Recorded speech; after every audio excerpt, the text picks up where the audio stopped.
we're going to provide free choice, but also it's not just feed, it's what's in the feed that matters.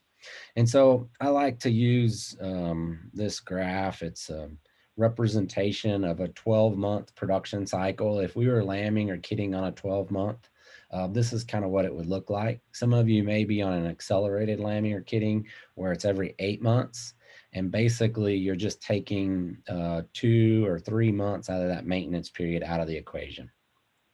But what this graph represents, and I'm going to try to flip over to the pointer pin here, which causes problems for me at times, but hopefully we won't get it there. But this is a graph that the bottom represents months of the year or months of production. And then on the y-axis here, we have pounds of TDN. TDN stands for total digestible nutrients, basically the digestible component of that feed. And the one thing about sheep and goats that's different than beef cattle is they have a very, confined lambing, kidding period and high level of production. So this line right here represents late gestation. This is lactation of a single, and this is lactation for twins. And so, in a relative scale, to just maintain themselves versus lactation, we're more than doubling the amount of feed that they need to produce without losing or gaining weight. Okay, so it changes drastically throughout the year. And with sheep and goats, we have about 4 months. The last month of gestation, it's really probably only about 3 months. The last month of gestation and the first 2 months of lactation that are the most critical. So 3 out of the 12 months, really got to get it right. The rest of the year, their requirements are fairly low. But most of the time, they're out in a pasture. So we don't know exactly how much they're eating. Unless you have them in a pen and you're feeding them, you don't know. In this example, it's for 150-pound ewe. Generally, sheep are going to eat and goats around 3% of their body weight. If it's really high quality feed, they may eat upwards of 4%. If it's really low, they may eat, down around 2% of their body weight. So if you did a rough calculation, 3% of 150 pounds is 4.5 pounds of feed. Okay, so this would be their total feed intake at this line. Right. But what we really need to know is what percent of that feed is digestible. In the winter, like we're in here, when we haven't had any rain, we've had some rain, but we don't have the green weeds and the annual grasses coming up yet. A lot of that feed's only going to be about 50% digestible. So if they eat 4.5 pounds, if it's 50% digestible, this is where we would be 2.5 pounds of TDN. So if we drew a straight line right here all the way across this year-round system, basically decent pasture, as long as they're able to forage. We're not in a drought and there's not enough feed out there for them to find. But if there's enough feed to find and it's of decent quality, for about 8 months of the year, they don't need anything.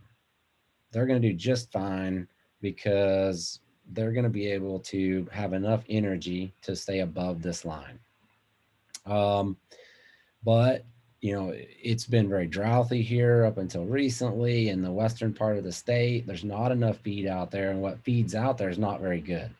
So in this stance, we might be at a point to where they're only eating 2% of their body weight. If they ate 2% of their body weight, they would only eat 3 pounds of TDN or of total feed on a daily basis, and only about half of that would be digestible. So this is where they would be. They would be at about 1.5 pounds of TDN. So only the animals that are in maintenance, anything that's gestating or lactating or in the breeding season, is going to be below what they need. And I can't tell you exactly what your pastures are like without, kind of taking a look at the animals, taking a look at the pasture quality and where they're at. But it's going to be somewhere in this neighborhood. Another example would be is if you had wheat pasture for them right now, or oats or triticale, they may be able to eat upwards of 5 pounds of dry matter of that feed on a daily basis, and it might be close to 70% digestible. So in those type of situations, a really high quality feed and an abundance of it, their TDN might be somewhere between 3 and 4 pounds per day. So if we're at that level, there's no need for supplementation at all. The only reason we would supplement is if we were trying to get something in them to balance out a minerals imbalance that's in the pasture, or the feed may actually be too high in moisture content, and so they get diarrhea. So we might provide a little bit of hay just to harden up what they're eating, so that it slows down the digestion and they get more out of it. But from a energy content, they don't need anymore. So now that we're kind of acquainted with this chart, we can go through it a little bit faster here. But now we're going to look at protein. So how much protein do the animal need? This is the same 150-pound ewe, maintenance, breeding, early gestation. And what you'll notice is in a relative scale, the amount of protein that they need for lactation really dwarfs everything else. We kind of think about them growing a fetus inside would take a lot, but it doesn't take as much as lactation. All of this data is coming out of the NRCS book, which is kind of the gold standard for nutrient requirements of animals. So let's go back. Say they're eating 4.5 pounds a day, and it is 10% crude protein. So 4.5 pounds a day, 10% crude protein. All right, they would be eating 4.45 pounds of protein, so just under a half a pound. So basically, you would draw a line right here, and everything that's not lactating does not need protein. Um, in the beef industry, a lot of times people are supplementing protein to provide more protein to fuel digestion of low quality feed. There may be some instances where we can do that a little bit with sheep and goats, but if there's any browse in the pasture, most of the time they're already eating a diet that's high enough in protein that they're not going to eat more if you feed them a little bit of protein. Most of the time, we're supplementing to meet their requirements, not to increase pasture intake.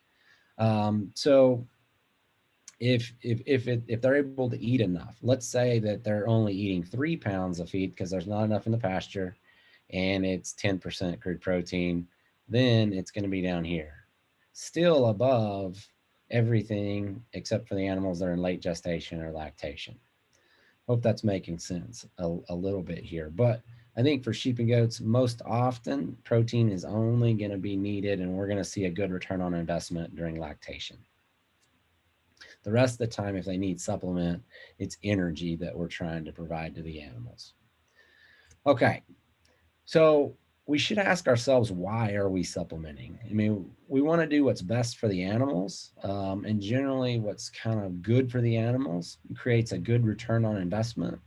But let's try to quantify those a little bit. There's some good data out of Australia, and they looked at condition scoring of animals and lamb survival and wool production and everything under the sun. It was a great effort, but I really like this slide here, and because it exemplifies two things: that there's different needs depending on if a ewe is raising a single or a twin. So the x-axis here is ewes condition score at lambing. So when they give birth, if a ewe is at a condition score of 2, which is below average, 3 is average. If they give birth at 2, even with good management, lamb survival is probably going to only be in that 50% range. You would have to do a Herculean effort, if you would, to really get your lamb survival up. If you'd have taken care of the ewe better and she would have lambed closer to a body condition score 4, we might be able to get lamb survival up around 80%. And again, this is pasture-based situations where they're not trying to jug lamb and save every lamb just because it's not practical for them. But that's used with twins. If your ewes only give birth to singles, or say 3/4 of them only give birth to singles, you can probably get by with ewes lambing at a body condition 2.5. We really don't see a big rise. And actually, we have seen some increases in lamb death with ewes that are too heavy because they get big lambs and they have problem giving birth to them. So it's really the ewes that are raising twins that need the most care and nutrition. Another thing that folks don't think about too often is poor nutrition and malnourished ewes increases the problems that we have with internal parasites. And so here's a little bit of data that we collected off some ewes here at the research center. Ewes in mid lactation that had dropped the body condition to 2 were reporting around 7,000 eggs per gram for parasites. So just as a frame of reference, anything over probably 2,000 eggs per gram requires treatment. And so we treated the ewes, but those under conditioned animals were the ones that were harboring the vast majority of the parasites. And even the ewes that were in decent condition, not great, but decent, had almost 5 times the parasite load than the ewes that were in good condition. And a lot of this is due to the ewe's condition score before lambing, not necessarily the parasites are pushing down their condition. But that's debatable and a topic for a different day. But a little bit of extra feed may really help with your parasite control. So I'm big on body condition score and targets. Here's an older graph. I apologize for the resolution here, but it kind of gives you a frame of mind that we can get by with a ewe that's in between 2 and 3, closer to 2 during the dry times. They do need to be increasing body condition during the breeding season. If they're under a 3, anything over around 2.7 or so, you don't really see a benefit from extra feed during the breeding season. But they need to be gaining condition, not just weight, because during gestation they're going to gain weight, but they need to gain condition up until lambing. And anything below around a 3.5 body condition score at lambing increases the rate or the chance of a poor lamb crop. And that's where the biggest return on investment is. If we can supplement and keep our lamb crop up, say 25-30%, that's a huge return on investment versus a little bit of supplementation to get an extra pound or two on the individual lambs or kid goats that we're marketing. So probably the reason that you got here, we're 26 minutes into the presentation and you're thinking, Reed, would you just get at the point here? We came here to talk about supplementation without breaking the bank. Let's talk about supplements. So we can kind of shift gears a little bit. So what supplement should we be using? Lots of times folks go right to a pelleted type range cube, super convenient to feed, a good balance of nutrition, but we could also be supplementing hay in certain circumstances, grains, pellets. A lot of people really like the molasses blocks because they're very convenient to put out, or the molasses type tubs, or we may just need to be supplementing mineral. I'm not going to get into mineral supplementation. That's going to get too complex for the amount of time that we have here. I'm going to focus on just those that are supplying energy and protein. So I'm a data guy. I want to know what things cost and I want to know why and to what level. So I think it's very important to put everything, compare apples to apples, if you will. So I'm going to go through some different feeds. One, I'm going to label cube, so a range cube. Let's say that you're purchasing that range cube for $10 a bag. That's going to vary depending on supplier and the protein content in it. But that's a 50-pound bag. So that's 20 cents a pound. That's what that supplement costs. All right. If we were to purchase corn, here in this region, deer corn goes for around $8 a bag. That's 16 cents a pound. You might be able to buy it from a local farmer cheaper, but that's kind of what's available at feed stores to most people. I'll put TMR here. So this is total mixed ration. If you're supplying or getting this from a local feed mill, depending on the protein content and what ingredients you have, that might be $250 a ton. So when we divide that out, that's about 12.5 cents a pound. Again, we'll share this with you. So if you're trying to write all of it down and jot it all down, we'll share the presentation with you later. So you have this and you can go back and make your own calculations with your own values, so on and so forth. So a molasses tub here locally, they're, in the neighborhood, they range, but there's one locally that's around $75 and it's 125 pounds. Okay, that's 60 cents a pound. Cottonseed, they grow a lot of cotton in this area. Last I checked, it was around $250 a ton. That's 12.5 cents. Alfalfa in this region is $300 a ton. That's about 15 cents a pound. And hay grazer is also produced in this region. Let's say it's $75 for a 750-pound bale. That's 10 cents a pound, right? This does not factor in moisture. And I'm going to go through some more calculations, and we're not going to do dry matter content just because I didn't want to have to go through all of that that detail. But if you're buying anything that's high moisture, so like molasses lick tubs that aren't dried, that it's a wet liquid, or you're buying liquid feed, something that's pretty high moisture, we would have to factor in the dollars per pound dry matter. But most of these ingredients that I listed are all about the same in a dry matter content. All right. So, but it's not the dollars per pound, it's the dollars per pound component that the animals are getting out of it. Okay. So, for this slide, we're going to talk about energy, and in the form of TDN. You could use metabolizable energy, you could use whatever caloric value you'd like. I just like TDN, it's fairly simple and straightforward. So, cubes that are 20 cents a pound, we factored that on the last slide. And you'll have to talk to your local feed manufacturer to get this number, but I'm going to assume that it's around 70% digestible. There are some roughages in there so that they're not too high in grain and cause some grain acidosis when you feed them. So you would take 0.2, divide it by 0.7, and you'd get 0.29. So this would be the cost per unit energy.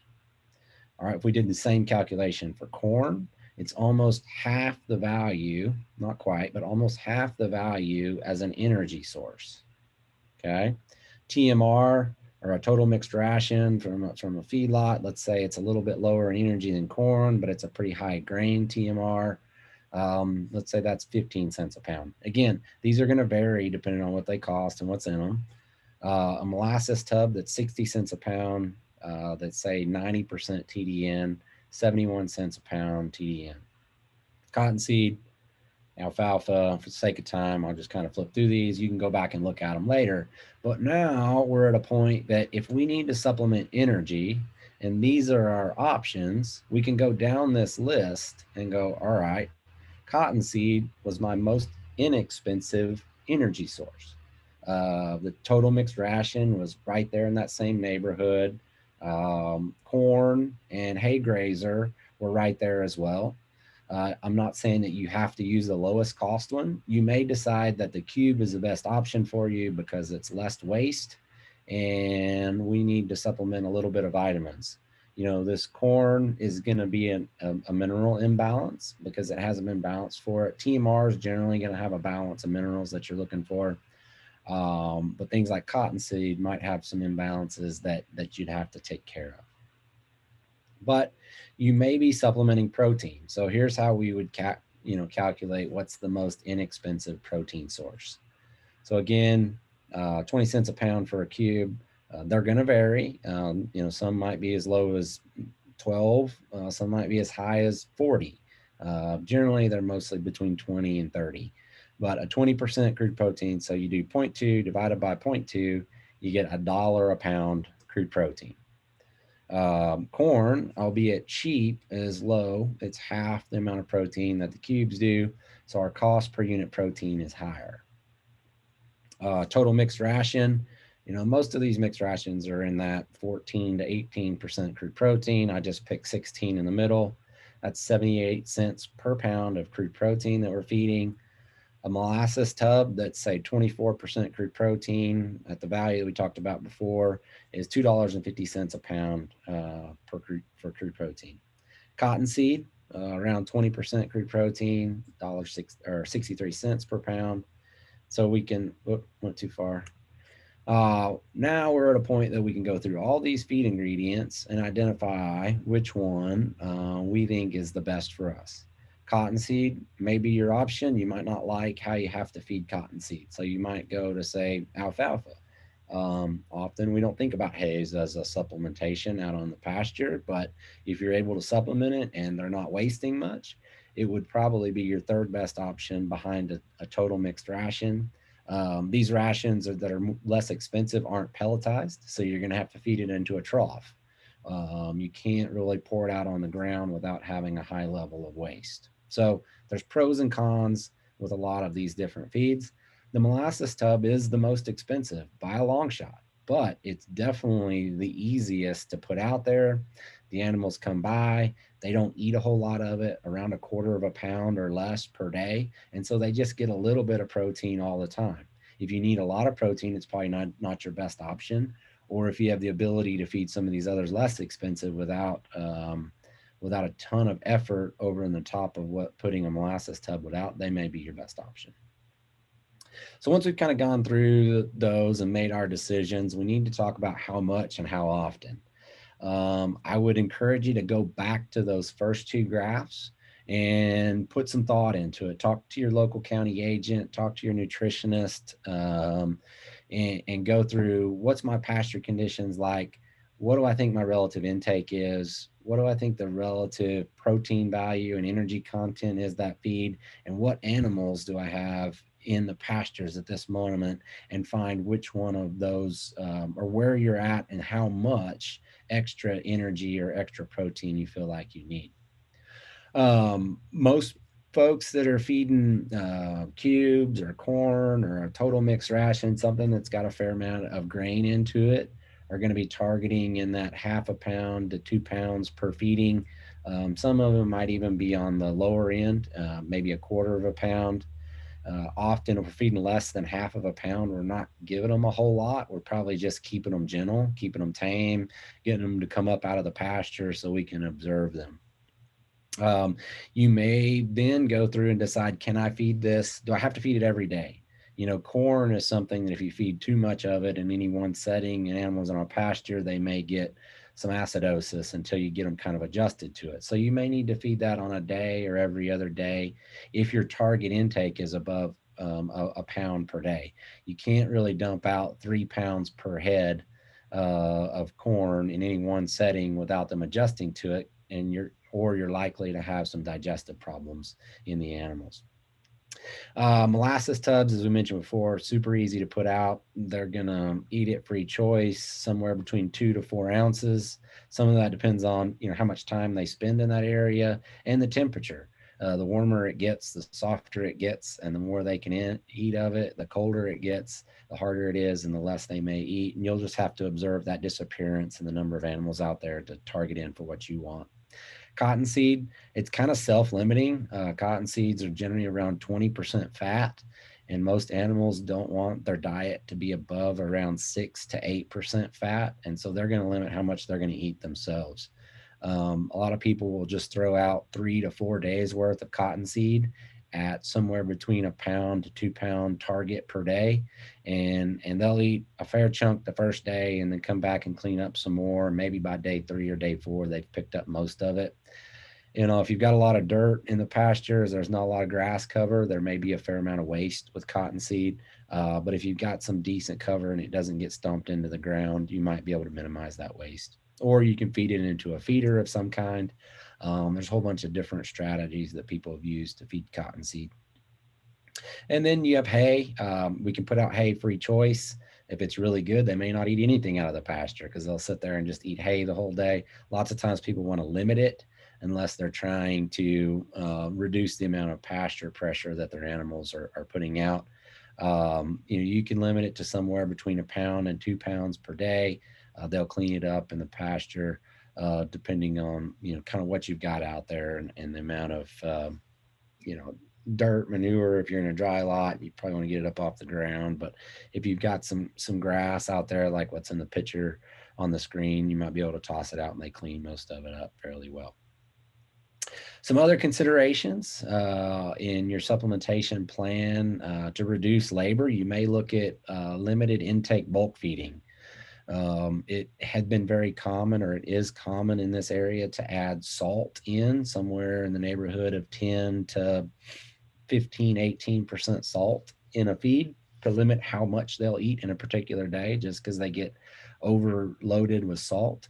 And so you could fill that up with bulk feeders. And there's also AccuRation type feeds that use a combination of salt and fish meal or something that's a little bit off-putting to them, that limits how much they're going to eat in a day. but sometimes it's hard to get a real targeted approach to that. They'll eat a bunch at the beginning and then tailor off, and then there'll be some variability within a group. Some can eat more salt than I do, than others. I say I do. I eat a lot more salt than my wife. I guess that's always my biggest comparison. You know, if you put a lot of salt in her feed or her food, it would really reduce her intake, and it might increase mine. So I think there's some of that variability within the pastures as well.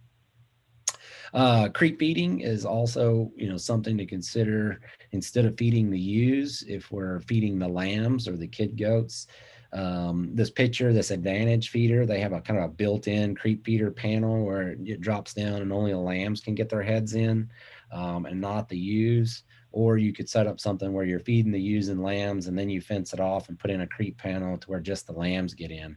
And generally, if you need some supplementation, and there's larger lambs that are going to over 30 days of age, it's more cost effective to feed the lambs than the ewes, because they're going to be, for every 10 pounds of feed a lamb eats, they're going to gain somewhere in the neighborhood of 2 to 3, maybe 4 pounds.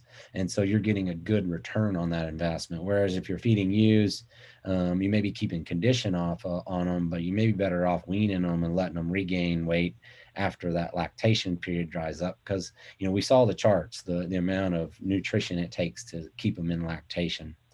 And then if the pastures are in really poor shape, you may look at dry lot feeding, reduce the number of times you got to go out there in the pasture and feed, and just totally feed them in the pasture, and not worry about, or totally feed them in the dry lot as opposed to being out in the pasture. So we're about 40 minutes in here. I've always said people's attention span is about 20 minutes. So I've lost the majority of you, or at least you drifted away and then came back for a little bit. But my take home message here is to kind of determine the following when we come up with a supplementation plan. Who needs it? So which animals in the group needs it? I'm not going to argue that it's not a good management plan to leave the bucks out year round and have an ample supply of lambs or kids to market throughout the year, but it makes supplementation really challenging because everybody is at a different stage of production, and it's really challenging to get the best bang for our buck in our feed. We're just going to have to not feed or feed the whole group, and some animals are getting feed that they really don't need it. What type of supplement? Are we supplementing energy? Are we supplementing protein? Or are we supplementing to keep them tame? Those are kind of the three different ways we're going to put feed out there to keep them up where we can keep an eye on them. And then try to determine how much is needed. Do we need a lot of protein or just a little bit? Do we need a lot of energy because it's a really bad situation, or just a little bit to make sure they don't lose weight during gestation? So how much is needed? Then we get into finding that low cost supplement that is low cost, not only the purchase price, but delivery, the feed waste, all those things that comes into it. Because at the end of the day, you're buying feed to go into the animals, not to litter your pastures. All right. So hopefully we figured out this texting thing earlier, and I'm going to ask you to come back to it. So I'm not sure if you can see it. It's kind of cutting it off on my screen here. And I don't know, but the question is, do you intend to alter how you supplement your flocks and herds due to this presentation today? So text A to that text message that was before. If yes, definitely, I learned something, I'm going to use it, I've got it figured out already. Yes, maybe is, well, I'm still digesting this. I've got to go back and see who needs it. And then we'll kind of quantify it and make a decision whether or not I'm going to change what I'm doing currently. C is, nope, what I'm doing already is the best fit for me. And I just listen to Reed talk during lunch versus listening to somebody else. Or at least you're like, well, I'm confirmed. Yeah, I'm glad now that after listening to this, my plan is what's best for me. No, I've just confused you. So complete waste of time would be D. And then E is not applicable, meaning that this presentation really didn't fit what you're doing. You may be feeding lambs, or you may be doing something else, or you're maybe just looking at getting sheep and you just don't have any to change right now. So text those in, see if we've got some Results. Robert, can you see the results? I can see them on my screen. We're gonna have to figure that one out because it's not shown on this one. Still not? Man. So they're pretty decent. I'm not too disappointed. Still got the laser pointer. I gotta flip that off. So, um, sorry. Two screens. I should have taken one screen off for this presentation. I've got. Hmm. Now I've lost my cursor, Robert. Just gonna have to use this. All right. Can you see it now? Just see the questions. Man. Okay. So I guess if we're on to questions, then we can take some. We've got 15 minutes left here for our lunch hour. I will say, save the date.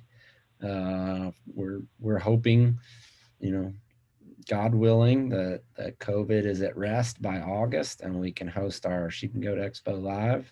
But I'm not sure of that yet. Robert can answer some of those questions, or I'm going to pass the buck to Robert. But if you have any questions regarding supplementation strategies, I'd be glad to try to answer them to the best of my ability. Or Robert, do we have some questions come in the chat? No, we've got some statements, some comments. Appreciate the information. But if you do have some questions, you be feel free to unmute and take a chance. I appreciate once again while we're doing that. I appreciate everybody being here once again. We're hoping that this mini series is just an opportunity to highlight some information, understanding that our goal is at the Texas Sheep and Goat Expo to be able to go a little bit more in depth in some of these subject matter and delve in a little bit deeper and be able to answer those questions one on one. So there again, if you've got the ability and would like to, we want to make sure that you save those calendar dates of August 20th and 21st, and plan on making a trip to San Angelo because the live event is very special. It's something that we have tried to do virtually, but we just cannot get the full effect of our Sheep and Goat Expo on a virtual event because what we've learned over this past year of 2020 was the face-to-face interaction and sitting in a room next to somebody that has like interest as you is invaluable. So we do hope to be back, like Reed said, back on that in 2021, and we'll move forward. Brian has a question here. Is there a minimum amount of long stem roughage recommended in the diet for rumen function?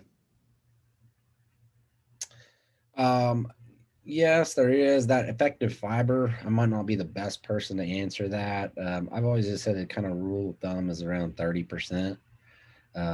Once you drop below about 30% of a fiber that has the itch factor to keep that rumen set up the way it needs to be, you start running into some challenges to deal with. And of course, an animal that's on an all forage diet can't go to a 70% grain overnight. That's a slow and steady process to add a certain amount of grain so that those rumen microbes can slowly evolve and adapt over to a starch based digesting microbiome of bacteria or microorganisms that do that function. So 30% is generally my rule of thumb. Uh, but I might not be the best person to answer that one. Another one from the chat is wanted to know a little bit about not necessarily exactly with this presentation, but fat content or fat needs during early gestation versus late gestation.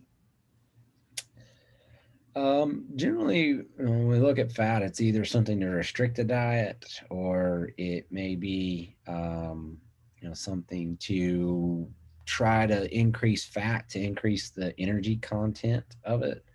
And a certain amount of fat will, higher fat is going to make younger animals bloomier. Gestation wise, they're ruminants, and so they've been kind of evolved and adapted to a pretty low fat diet. Most of the fats in a native pasture situation are going to be pretty low, 2% or less. So most of the time, we're not really too worried about having enough fat in there that they're gonna need that for normal development.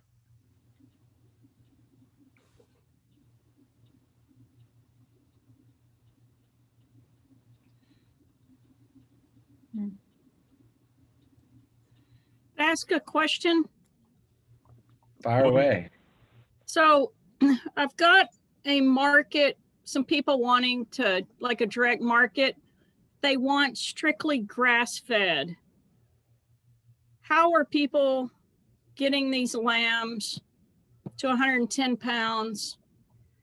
Are they strictly doing cover crops? Are they leaving them on the ewes longer? Supplementing, I guess, with alfalfa? Would cottonseed take you out of the grass-fed category? I can't. I'm not sure if cottonseed would totally take you out of it. You know, cottonseed would be a little bit of protein supplement, but you're going to need probably more of an energy-based diet to get you there. It's a tough deal to get lambs to 110 pounds on an all grass-based diet. You know, with them gaining really good, unless they're on a pretty immature grass stand.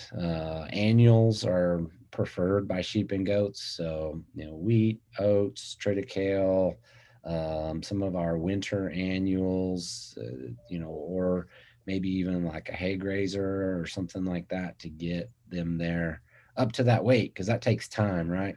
Yeah. And you want the best feed for the ewes and lambs, right? So that the ewe doesn't drop a bunch of weight and the lambs grow good. But generally, we run out of that good grazing season by the time the lambs are weaned off. And so, having that extra grass based diet for another 4 months is a challenge. Um, that, you know, to be honest, it's a lot easier to add some grain into their diet and still be in a pasture based situation and then perform very well and the quality be great. But, you know, the consumer wants that grass base. You might talk with whomever is sourcing them as to what are options for you. You know, wheat middlings or something like that doesn't is an all forage. You know, up north, soy hulls would be an all forage type of a situation, or a feed that you could use that's going to get good gains but doesn't have any grain in it. And so, I guess maybe talk with what aren't options for you, and then we can go look and see what would be options for you. Okay. Does that make sense? Yes, thank you. One of the questions, these presentations are being recorded. We'll have the recordings. We'll also get the slide presentation saved, and we will be posting this on our Texas Sheep and Goat Expo webpage, so we can have that to have resources. And I will, once we get those posted for this one and the one on February 3rd, we will make sure that we get an email out to everybody so that you can have access to the recordings as well as the slide presentation. So for some of you that were asking. I did see one person. Is Angelo having a livestock show this year? Was the question, is San Angelo having a livestock show? Yeah. To my knowledge, yes. I think they are. They're having the fair later in April, I believe, or May, but the livestock shows are still happening just in a couple of weeks, I believe. Thanks. Everybody's working on a little bit of a different schedule this year, so we're trying to get everything lined up. But you're absolutely right. The calendar dates are all over the place right now for a lot of these shows as they try to accommodate some of the opportunities. So yeah, San Angelo's still going to make that happen with the rodeo being a little bit later. I have a question about cedar. Can you hear me? Yes. My goats spend a lot of time grazing or browsing on cedar. Does that got any nutrition value? Yeah, I mean, cedar is it's decent. Travis Whitney, our scientist here at the research station, has done a lot of work on turning cedar into feed and quantifying that feed value. It's pretty decent feed. It's got some condensed tannins and terpenes and things in it that restricts intake. So generally they don't eat much more than 30% of their diet as cedar, and then those compounds can cause some havoc that keeps them from eating more. But yeah, it's a pretty decent feed. It's nothing that's going to just blow your socks off, but it's pretty decent. One of the things that some old school ranchers have done to increase cedar intake is just to cut the trees down. So if you go through and cut the trees down, that some of those compounds that restrict intake will actually volatilize and leave the plant, or at least the leaves of the plant, and then those animals will increase their intake of it. So it's one way to get their intake up. It's a little laborsome to cut them down, but heck, it may be better than, maybe more efficient to pay for someone to run a chainsaw than to buy feed. Thanks. You bet. And if you go to Wood to Feed, if you go to our website, sanangelo.tamu.edu, and then go to the Wood to Feed program, there's a lot of information there about juniper and its relative feed value.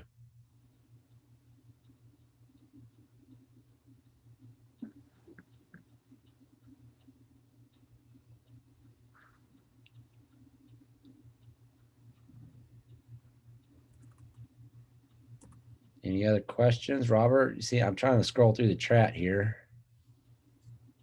Yeah, there are a couple of there in the chat that we're coming up on the hour, so let's take one or two more questions here, Reed, and then we'll call it a day. One of the questions here is, do you see any benefit between wheat, oats, and triticale in one or the other combination of ewes and lambs? And then he added on there for a graze out program. So any benefits between wheat, oats, or triticale that you know? I'd really encourage them to go look at the variety trials that our forage agronomists do. I think it's probably more important which variety you pick within wheat, oats, triticale than it is between the different types. And there is no best. It's kind of like feed. What's the best for your operation? They like them all. They like oats probably the best. I think they're the most palatable, the most digestible. But oats tend to be a bit cold sensitive, so you might get a lot more production out of a triticale or a wheat if you're in a cooler climate. I grew up in the southern part of the hill country, and that's all we raised was oats, right, wrong, or indifferent. But we really didn't get enough cold down there to keep them from growing. We grow a lot of oats here, but I think you can get some more production out of wheat or triticale. It kind of depends on which one you want to pick. But again, I would encourage you to work with your county agent and go through that variety trial testing to pick one that's best for you. Triticale. Triticale is a hybrid between wheat and ryegrass.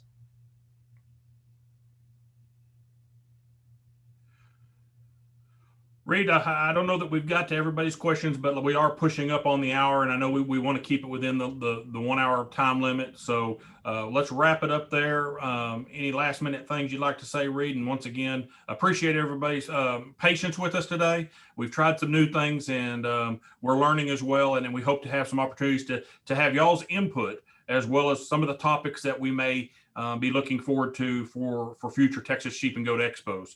So be looking for that opportunity to give us your input as well. Reed, anything else? Oh, thanks, Robert, for inviting me to be a part of this, and glad to do it. And hopefully we provide some good information, or some information to people that helps them make some decisions. Jake does a great job. So. Well, thank y'all again. Appreciate y'all being with us today, and we'll look forward to seeing everybody again on February 3rd. Thank y'all.